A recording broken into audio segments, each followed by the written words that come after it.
আসসালামু আলাইকুম প্রিয় দর্শক, আমরা জানি যানবাহনে ওঠার সময় বিসমিল্লাহ বলে পা রাখা।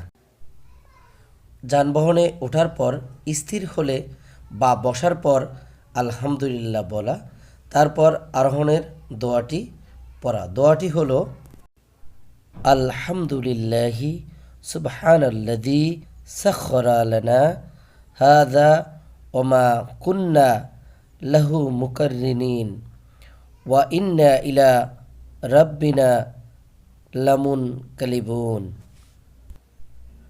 দোয়াটি পড়ার পর তিনবার আলহামদুলিল্লাহ এবং তিনবার আল্লাহু আকবার বলা।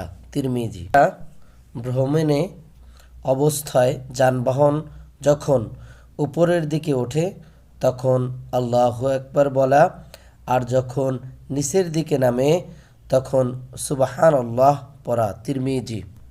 প্রিয় নবী হজরত মুহাম্মদ সাল্লাল্লাহু আলাইহি সাল্লাম তিনি সাওয়ারিতে বসার সময় তিনবার তাকবীর আল্লাহু আকবার বলতেন, তারপরে এই দোয়া পাঠ করতেন।